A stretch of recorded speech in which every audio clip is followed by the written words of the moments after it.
పరిశుద్ధి కలిగిన దేవుడి నామానికి మహిమ ఘనత ప్రభావాలు కలుగును గాక. మన ప్రభువైన అయిన క్రీస్తు నామంలో మీ అందరికీ కూడా వందనాలు. రోజు కూడా ఈ యొక్క ఛానల్ ద్వారా జీసస్ బ్లెస్సింగ్ అనే ఛానల్ ద్వారా వాక్యాన్ని వింటూ దేవుని యొక్క వాక్యంలో ఉన్న మర్మం గ్రహిస్తూ అలాగే మా ఛానల్కు సపోర్ట్ చేస్తున్న మీ అందరిని కూడా దేవుడు దీవించి ఆశీర్వదించును గాక. ఈరోజు దైవ సందేశాన్ని మనము జ్ఞాపకం చేసుకుందాం. నేటి వాక్య అంశము ఐక్యత. దేవుని స్తోత్రం, హల్లెలూయా. ఈ యొక్క ఐక్యత అనే అంశం మీద కొన్ని మాటలు మనం నేర్చుకుందాం.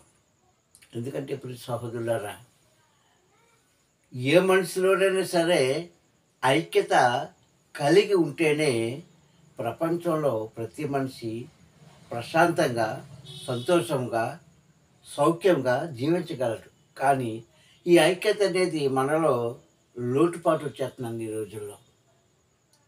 అయితే ఈ ఐక్యత అనేది మనకైనా లేకపోతే ఇంకెవరికైనా ప్రభు ఇచ్చాడంటే ఆయన పుట్టించిన ప్రతి జీవికి కూడా ఐక్యత అనేది కలిగించాడు.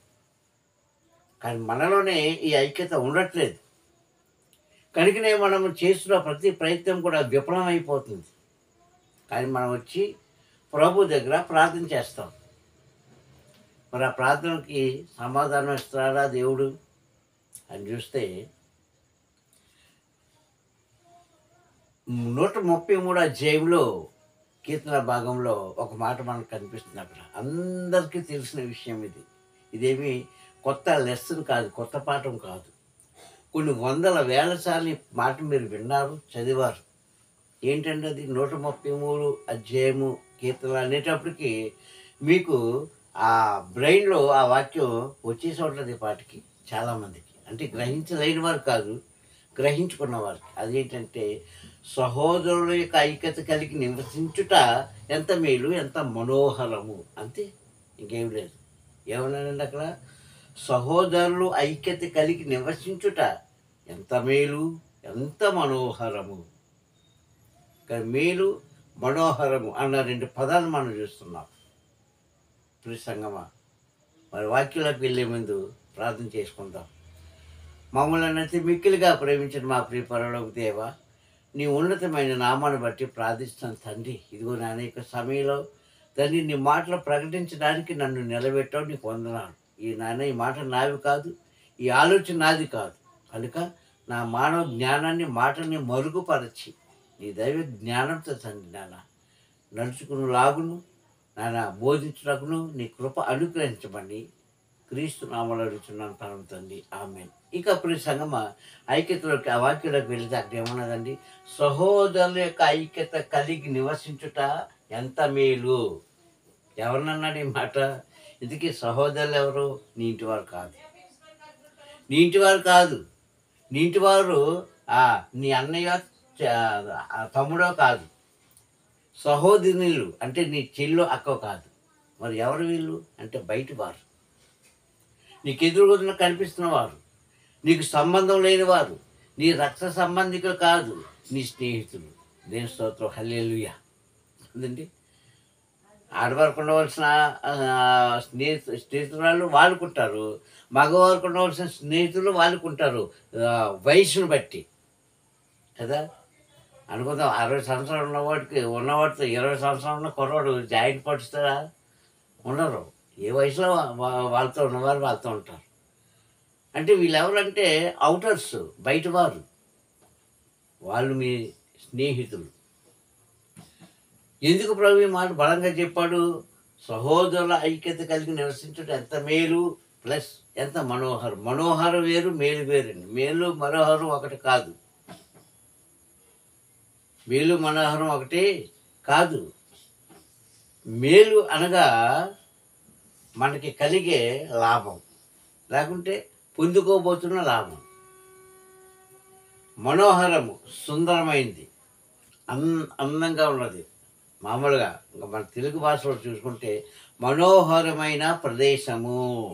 ఇప్పుడు సపోజ్ చూడండి, చాలామంది బాగా డబ్బులు ఉన్నవాళ్ళు ఆయా కాలాలను బట్టి, అంటే అన్ని కాలాల్లో కాదు, ఎక్కువగా వేసవి కాలంలో వాళ్ళు ఎక్కడికి వెళ్తారు? బాగా డబ్బులు ఉన్న వాళ్ళు చల్లదనం ఉండాలంటే ఊటీకి వెళ్ళిపోతారు.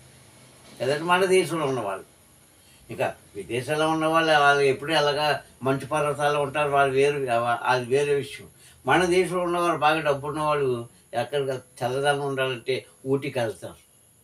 లేదు ఇంకా బాగా ఉండాలి, మంచి ప్రదేశాలు చూడాలి, చల్లగా ఉండాలంటే ఆంధ్రప్రదేశ్‌లో ఉన్నటువంటి అరకలోయ విశాఖపట్నానికి దగ్గర ఉంటదండి అది. అక్కడికి వెళ్తుంటారు. ఎందుకు? చల్లదనం కోసం. అక్కడికి వెళ్ళి ఆ అందమైన ఆ చెట్లని, వాతావరణాన్ని చూసి, ఆ లోయల్ని, గుంటల్ని చూసి, ఆ నదుల్ని చూసి, ఆ ప్రవహించే ఆ సెలయేరుని చూసి ఎంత అందంగా ఉందండి. నా బ్రతుకు కాలం అంతా కూడా ఇక్కడ ఉండిపోతే బాగుండు అన్న ఒక ఆలోచన వచ్చేస్తదండి. కానీ శాశ్వతంగా ఎవరు అక్కడ ఉండరు. ఎక్కడికెళ్ళినా మళ్ళీ వారు సొంత గృహానికి, సొంత ప్రాంతానికి రావాల్సిందే. అంటే వారున్న కొద్ది గంటలు గానీ, రోజులు గానీ, లేకుంటే వారాలు గానీ, లేకపోతే నెలలు గానీ, ఆ అందాన్ని వాళ్ళు ఆహ్వానించుకుంటుంటారు. అందానికి వాళ్ళు ముగ్ధులైపోతారు. వాళ్ళు వచ్చి అక్కడ ఫోటోలు తీసుకొని 10 మందికి చూపిస్తుంటారు. ఈ ప్రదేశం చాలా అందమైన ప్రదేశం అండి. అలాగే మన క్రైస్తవులు బాగా డబ్బున్నవాళ్ళు ఇప్పుడు ఎక్కడికెళ్తున్నారండి? ఎక్కడికెళ్తున్నారు? ఏ ప్రదేశానికి వెళ్తున్నారు? యెరూషలేము వెళ్తున్నారు. దేవుని స్తోత్రం, హల్లెలూయా! కదండీ! యెరూషలేము వెళ్ళి అక్కడ బైబిల్‌లో ఉన్న భక్తుల కోసం, ప్రవక్తల కోసము వారు నివాసం చేసిన ఇల్లులు గానీ, ఆ స్థలాలు గానీ, ఆ గుర్తులు గానీ చూసి ఫోటోలు తీసుకొని వచ్చి చాలా మంచి ప్రదేశం అని సంతోషపడుతుంటాం. మంచిది. ఇది మనోహరం. అంటే కంటికి అందంగా కనిపించేది మనోహరం. వీటిని ప్రభు ఏమంటున్నాడంటే, నీవు ఎదుటి వారితో ఐక్యత కలిగి, జత కలిగి ఉంటే, నా కంటికి మీ అందరూ గూడా అందంగా కనిపిస్తున్నారని అర్థం. ఎవరి కంటికి? పరమ తండ్రి కంటికి. అదే కోరుకుంటున్నాడు కదండీ ప్రభు. ఈ భూమి మీద ఏం కోరుకున్నాడు? యేసుక్రీస్తు ప్రభువు వచ్చారు ఇక్కడికి. మానవ రూపంలో వచ్చారు. ఏం చేశాడు? పాపులు రక్షించాడు, రోగులను స్వస్థపరిచాడు, కుంటోళ్ళకి కాలిచ్చాడు, గుడ్డోళ్ళకి కళ్ళిచ్చాడు. ఇదే. కానీ ఆయన దేన్ని చూసి సంతోషపడ్డాడు అంటే, మనమందరం కూడా దేవుని యొక్క నామాన్ని గణపరచుట చూసి సంతోషపడ్డాడు. కానీ ఎంతమంది ఉన్నారు అలాగా? అందుకే అంటున్నాడు, మనోహరమైనది మన కంటికి కనిపిస్తే మనము ప్రభు కంటికి మనోహరంగా కనిపించాలి. ఇది వాక్యంలో ఉన్న మర్మం. ఇది కోల్పోతున్నామండి ఈరోజు మానవుడు. దీనికి దూరం అయిపోతున్నాడు. సినిమాలకు వెళ్తున్నారు, షికారుకి వెళ్తున్నారు, షోకులకి వెళ్తున్నారు, అందమైన బట్టలు ధరించుకుంటున్నారు, ఖరీదైన వస్తువులు వేసుకొని ఇదే అందం అనుకుంటున్నారు, ఇదే మనోహరం అనుకుంటున్నారు. కానీ నీ మనసు అనే ఈ యొక్క దీన్ని అందంగా మలుచుకుందామన్న ఆలోచన చాలామందికి లేదు. ఆ మనసును కఠినపరుచుకుంటున్నాం. మూర్ఖుల వల్ల జీవిస్తున్నాం. ఎవరికి పనికి రాకుండా జీవిస్తున్నాం. ఆఖరికి దేవుడు కూడా నీ ఆత్మ అంటే ఇష్టం ఉండట్లేదు. నీ ఆత్మలో ఉన్న ఆలోచనలు అంటే ప్రభుకి ఇష్టం ఉండట్లేదు. కానీ నీకు ఇష్టంగా ఉంటున్నాయి. అందుకే బైబిల్ బోధిస్తుంది, కలిసి ఉండుట. ఎవరితో కలిసి ఉండాలి? ఇటు నీ స్నేహితులతో ఐక్యత కలిసి ఉండాలి. వారు నీకు సహాయకులుగా ఉండాలి. నీవు వాళ్ళకి సహాయకులుగా ఉండాలి. అంతేగాని వన్ వే ట్రాఫిక్ పనికిరాదు. రోడ్డు మీద వెళ్ళేటప్పుడు పోలీసు వారు ఒక చట్టం పెడతారు కదండి. వన్ వే ట్రాఫిక్ అంటే ఒక పక్కే ప్రయాణం చెయ్యాలి. కానీ ప్రభు దగ్గర ఇది పనికిరాదు. 2 పక్కలు కూడా ఐక్యత కలిగి ఉండేవారు ఉండాలి. 2 పక్కల నుంచి కూడా ప్రేమ అనేది ఉండాలి. 2 పక్కలు కూడా ఆప్యాయత అనేది ఉండాలి. అప్పుడే ప్రభు కంటికి మనము మనోహరంగా, సుందరమైన బిడ్డలుగా కనిపిస్తూ ఉండాలి. అది అర్థం.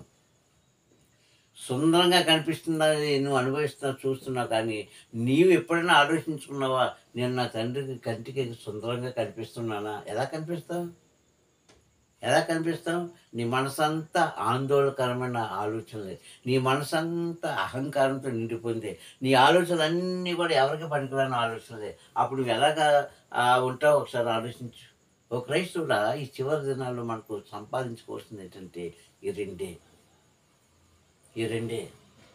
అందుకే ప్రభు భూమి మీద 2 రకాలు కలిగిన ఆయుధాలను ఇచ్చి వెళ్ళిపోయాడండి. అదేంటో తెలుసా?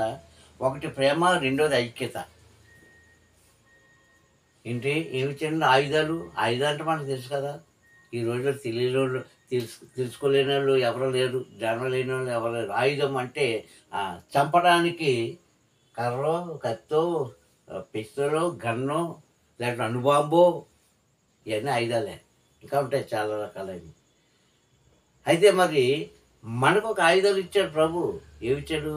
ఐక్యత, ప్రేమ అనే 2 ఆయుధాలు ఉన్నాయి. ఈ ఆయుధాలని మనిషికి ఏమిచ్చాడు? ఐక్యత ఇచ్చాడు. ఇదొక ఆయుధం. మరి ఆ ఆయుధం ఎక్కడ ఉంటుంది? నీ నోటి మాటలోనే ఉంది. దేవుని స్తోత్రం కలుగును గాక. మన నోటి మాటే ఒక ఆయుధం లాంటిదండి. మరి రెండో ఆయుధం ఎక్కడ ఉంది? ప్రేమ అనేది ప్రభు దగ్గర పెట్టుకున్నాడు. అది. అందుకే అంటున్నాడు, ఎంత మనోహరంగా ఉంటుందో మీకు తెలుసా? దానికి ఒక మాట చూసుకున్నట్లయితే, నువ్వు ఇరుగోరితోనూ, పొరుగువారితోనూ, నీ ముందు ఉన్నవారితోనూ, వెనక ఉన్న వారితోనూ ఏదో చిన్న గలాట వచ్చింది, గొడవ వచ్చింది, కొంతకాలంగా మాట్లాడుకోలేదు, కొంతకాలంగా వారు నీతో కానీ నీవు వాళ్ళతో కానీ ఐక్యత కలిగి ఉండలేదు. వారి ఇంట్లో ఏదైనా ఫంక్షన్ జరిగిందనుకో, నువ్వు వెళ్ళట్లేదు. అలాగే నీ ఫంక్షన్ జరిగినందుకు వాళ్ళని పిలవట్లేదు. అంటే మాటలు లేవు, చూపులు లేవు, ఏమీ లేవు. ఒక దినాన ఆ వ్యక్తులు ఎవరన్నా మనసు కలిగయ్యో ఎందుకు వచ్చింది ఈ రోజు ఉంటాం, రేపు ప్రభు సన్నిధి చేరుకుంటా గనక ఈ గొడవలు వద్దు అని ప్రభు వాక్యం ద్వారా వాళ్ళతో మాట్లాడితే, లేకపోతే నీతో మాట్లాడారనుకో ప్రభు, అప్పుడు నీలో వెంటనే పరివర్తన కలిగి, సరే వాళ్ళు నన్ను దూషిస్తే దూషించాలే, ఏదైనా సరే నేను వెళ్ళి వాళ్ళతో మాట్లాడాలి అని ఒకరోజు వాళ్ళతో మాట్లాడామనుకో, నిజంగా అవతల వాళ్ళు అంతవరకు నీ మీద ఉన్న పగ పోతుందండి. పోలేదా? ప్రభుకి స్తోత్రం. అది ఆయనకు అప్పగిద్దాం. పోయి మొదటిసారిగా నువ్వు పలకరించిన పలకలేదు, రెండోసారి పలకరించావు అప్పుడు పలకలేదు, మూడోసారి వెళ్తావు, అప్పుడు వాళ్ళు ఏమనుకుంటారంటే అయ్యో వాళ్ళే తగ్గించుకుంటూ వచ్చారు కదా, నిజంగా పొరపాటు నాదే ఆ రోజు, కానీ వారు పొరపాటుగా నాది పొరపాటైనా వారు నన్ను క్షమించారు కనుక నేను మాట్లాడాలి అని వారు మీతో మాట్లాడారనుకోండి, ఆ సంతోషం ఎలా ఉంటుంది తెలుసా? ప్రభు కంటికి అందంగా కనిపిస్తూ ఉంటుంది. దేవుని స్తోత్రం కలుగును గాక. ఎలాగుంటామండి? అందంగా కనిపిస్తాం ప్రభు కంటికి. అంటే ఆ యొక్క ఆయుధం ఎక్కడుంది? నీ నోటి మాటలో ఉంది, లేకుంటే అవతల వారి నోటి మాటలో ఉంటుంది. ప్రభు కోరుకున్నది అదేనండి. మానవులంతా కూడా ఐక్యతగా జీవించాలి, ప్రేమగా జీవించాలి ఏంటి, ప్రేమ కలిగి ఉండాలి, ప్రేమ తత్వాన్ని ఉండాలి అన్నదే ప్రభు మనకు నేర్పిన పాఠము.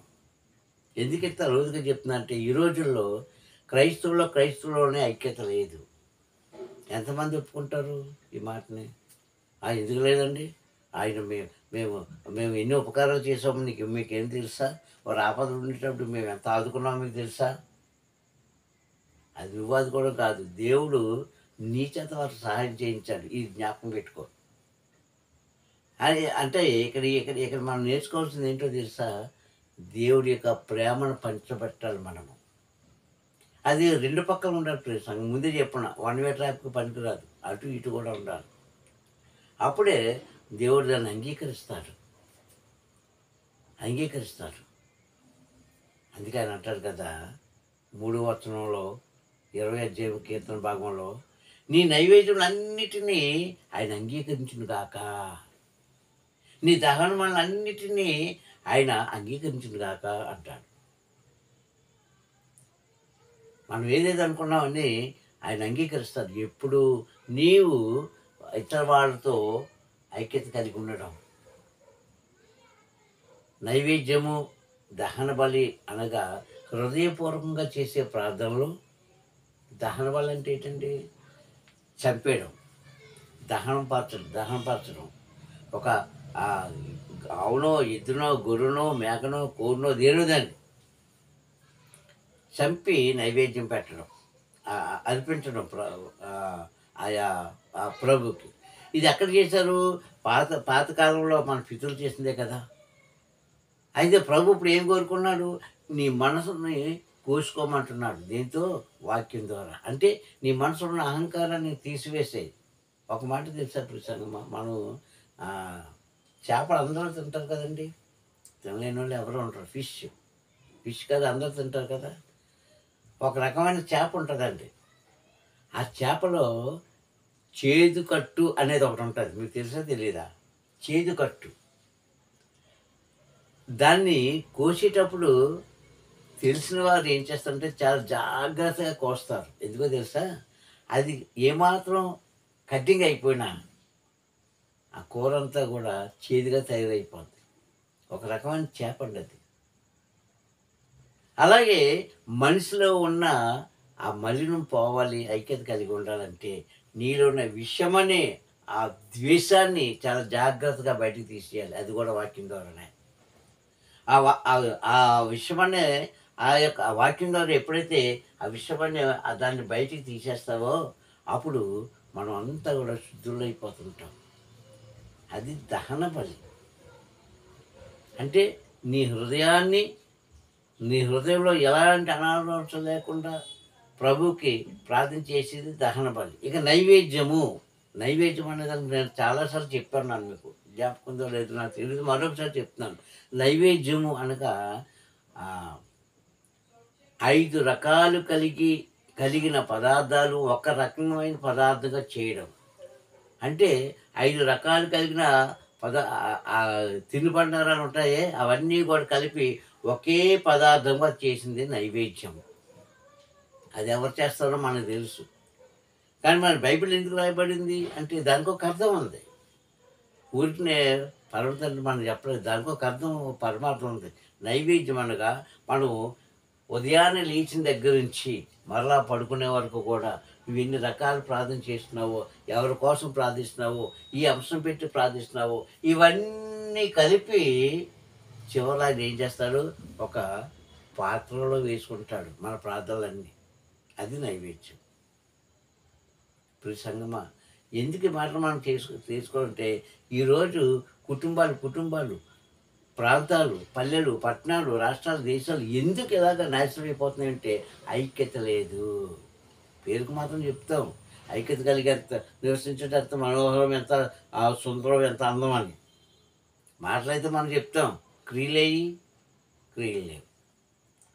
పక్కింటోళ్ళు అనుకుందాం. ఒక దగ్గర నేను చూస్తూ ఉంటాను. చాలా విచిత్రంగా ఉంటాయి మన క్రైస్తవుల యొక్క మనస్తత్వాలు. ఎలా ఉంటాయంటే ఒక పక్కింటి ఆవిడ వచ్చి కొద్దిగా ఏజ్డ్ ఆలయంలో కూర్చుంది. ఆవిడ కూర్చోలే ముందు మధ్య నడి వయస్కురాలు బాగా చక్కగా చేసుకొని ముస్తాబై వచ్చి ఆలయంలో కూర్చుంది. అయితే ఆమె పక్కకి కొంచెం ఒక 5 నిమిషాలు లేటుగా వచ్చి ఒక వృద్ధురాలు ముసలావిడి పక్కన కూర్చుంది. ఇద్దరు క్రైస్తవులే, ఇద్దరు అదే ఊరికి చెందినవారు, ఇద్దరు అదే వీధిలో ఉంటున్నవారు. ఈమె వెంటనే ఈమె వైపు ఇలా చూసింది. ఇలా చూసి కింద నుంచి పై వరకు చూసి ఆమె ఏం చేసిందో తెలుసా? వెంటనే లేచి వేరే దగ్గరికి వెళ్ళిపోయి కూర్చున్నది. ఎవరో ఈ నడి వయస్కురాలు. ఎక్కడికి వెళ్ళిపోయింది? యవనస్తులు కూర్చున్న ప్రదేశానికి వెళ్ళిపోయింది. విడిచిపెట్టేసింది. అప్పుడు అక్కడ అడిగింది ఆ అమ్మాయి. ఆంటీ మీరు ఎందుకు ఎక్కడికి వచ్చేసారు? అక్కడ కూర్చుంది కదంటే ముసలావిడ కూర్చుందమ్మా అక్కడ. ఏంటి? ముసలావిడ కూర్చుందంట. ఏంటి ఈవిడ ముసలావిడ అవ్వదా? అలాగ ఉండిపోతారా? అంటే నీకు ఎక్కడ ఐక్యత పోగొట్టుకున్నావు? కూర్చున్న స్థలం దగ్గర నువ్వు వ్యత్యాసవాదం చూపించావు కదా. వాళ్ళకి ఆపద కలిగినప్పుడు నువ్వు ప్రార్థన చేస్తావా? నథింగ్ చేయవు. కానీ ప్రభు ఏం చూస్తాడో తెలుసా? నీ వయసును చూడడు, నీ అందాన్ని చూడడు, నీ అలంకారం చూడడు, కానీ నీ మనసును చూస్తాడు. దేవుని స్తోత్రం, హల్లెలూయా. ఇంతమంది అయితే ఈ మాటను నమ్ముతున్నారో వారందరూ కూడా మీరు పరమ తండ్రికి హల్లెలూయా చెప్పుకోండి. నీ మనసును చూస్తాడండి ఏ మనిషి. ఆడవాళ్ళని కాదు, మగవాళ్ళు కూడా చాలామంది ఇలాంటి వాళ్ళు ఉన్నారు. మళ్ళీ మనం ఏం చెప్తాం? ఐక్యత కలిగి ఉండడం ఎంత మనోహరం, అసలు నీలోనే ఐక్యత లేదు. అందుకే కదా ప్రభు చెప్తున్నాడు, నీవు నాకు అర్పించే అర్పణలు కానీ నైవేద్యాలు కానీ నాకు ఇష్టంగా నేను వాటిని విని నీకు ప్రతిఫలం దయచేయాలంటే ముందు చెప్పిన పని చేయి. ఐక్యత లేదండి. ఎవరి దగ్గర కూడా ఐక్యత లేదు. రాజకీయవేత్తలే కాదు, ధనం ఉన్నవారే కాదు, హైందువులే కాదు, ముసల్మాన్లే కాదు, ఏ మనుషులు కూడా ఈరోజు ఐక్యత అనేది లోపించిపోయింది, ఉంది తక్కువ. కానీ బైబిల్ మనకు చెప్తుంది, నువ్వు ఐక్యత కలిగి జీవించడం ఎంత మనోహరమని తెలుసా, అది నా కంటికి సుందరంగా కనిపిస్తుంది అన్నాడు. అయితే మనం ఏం చేస్తాం, మనం లొకేషన్ చూస్తాం, సుందరంగా ఉందో లేదు. అంతవరకు ఎందుకు, నువ్వు వేసుకున్న బట్టలు ఎంత అందంగా ఉన్నాయి చూసుకుంటాం కదా. పెట్టుకున్న నగలు స్త్రీలు ఎంత బాగున్నాయి, ఇవి వేసుకున్నది కాకుండా 10 మందికి వెళ్ళి పిన్ని ఇది ఎలా ఉంది, వదిన ఇది ఎలా ఉంది, చెల్లి అక్క ఇది ఎలా ఉన్నాయి, నువ్వు వేసుకున్నావు కదా, వేసుకొని బయటకు వచ్చినట్టు వాళ్ళందరూ చూడరా. కానీ అది కాదు, ఇవిడెళ్ళి చూపించాలి, ఇవిడెళ్ళి చూపించాలి ఈవిడ అందాన్ని. కానీ సంగమా, క్రీస్తు ఇది కోరుకోవట్లేదు, ఇది కోరుకోవట్లేదు. నీ హృదయాన్ని చూస్తున్నాడు, నీ మనసు గ్రహిస్తున్నాడు. అది ఆయన కంటికి మనోహరంగా కనిపించాలి, అది ఆ మాటకు అర్థం. అంతేగాని మనం కట్టుకున్న మేడమిద్దులు, వేసుకున్న బట్టలు, ధరించుకున్న వస్తువులు, తింటున్న ఆహారమో, ఉంటున్న ప్రదేశమో, ఇలాంటి వెళ్ళిన ప్రదేశమో, ఇది కాదండి. ఇది కాదు దేవుడికి కావాల్సింది. మనోహరం నీ హృదయంలో దేవుని మనసును చూడాలి. దేవుని స్తోత్రం, హల్లెలూయా. ఈరోజు ఈ మాటలు వింటున్న మీరు ఒకవేళ ఒకవేళ ఈ రంగంలోంచి మీరు బయట తప్పుకుంటే, ఇలా మీరు ఉండకపోతే, నిజమే కదా, ఐక్యత అనే ఆయుధం నాకు ఇచ్చారు కదా ప్రభు, ప్రేమను ఆయుధం ఆయన దగ్గర పెట్టుకున్నారు కదా. ఈ ఐక్యత అనే ఆయుధం ద్వారా నా శత్రువులను జయిస్తాను అని ఒక నిర్ణయం తీసుకున్నవాడే నిజమైన క్రైస్తవుడని ఈ మాటల ద్వారా తెలియజేస్తున్నారు. అంతేగాని ముసలావుడండి, ఆయనకు వయసు అయిపోయిందండి, ఒక్కడి మాట నేను జ్ఞాపకం చేసుకో ప్రసంగం అని నేను చెప్తున్నా ఎవరికైనా సరే. ఇప్పుడు అనుకుందాం, 20 సంవత్సరాలు అమ్మాయో అబ్బాయి ఉన్నారనుకోండి, ఒక 40 సంవత్సరాల కలిగిన ఆమె కానీ ఆయన కానీ ఉన్నారనుకోండి, నీవు 20లోంచి 40లోకి వెళ్తావే కానీ 40లోంచి 20లోకి వారు రారు కదా. రాగలరా ఎవరికైనా? అది సాధ్యమా? అసాధ్యం. అర్థమైందా మీకు? మనము 20లోంచి 60లోకి వెళ్తాం, 40లోకి వెళ్తాం, కానీ 40 సంవత్సరాల వయసు ఉన్నవాడు 20లోకి రాడు. అంటే మనం ముందుకు వెళ్తాం కానీ వాళ్ళు వెనక్కి రారు. అందుకే వాక్యం చెప్తుంది, నీ సహోదరు యొక్క ఐక్యత కలిగి ఉండడం ఎంత మంచిది. వారు వయసుతో నిమిత్తం లేదు, ముందు చెప్పాను, వయసుతో నిమిత్తం లేదు, అర్హతతో నిమిత్తం లేదు. నీవు ప్రభు పాదాల దగ్గర ఉన్నావు కనుక, ప్రభు యొక్క వాక్యాన్ని వింటున్నావు కనుక, చదువుతున్నావు కనుక, ఆ ఐక్యత నీలో ఆ ఆయుధాన్ని పట్టుకొని ముందుకు వెళ్ళండి. ప్రభు మిమ్మల్ని మీ కుటుంబాన్ని కూడా దేవుడు దీవిస్తారు. వ్యత్యాసవాదం చూపించకండి. చాలామందికి మధ్య కుల మత విభేదాలు ఎక్కువగా ఉంటున్నాయండి. ఇది మానుకోండి. ఇది మానుకునేటప్పుడే దేవుడు మీకు ఐక్యత కలిగిస్తాడు. ఇవి లేదనుకున్నావా, క్రైస్తవులోనే ఉంటున్న జాగ్రత్త.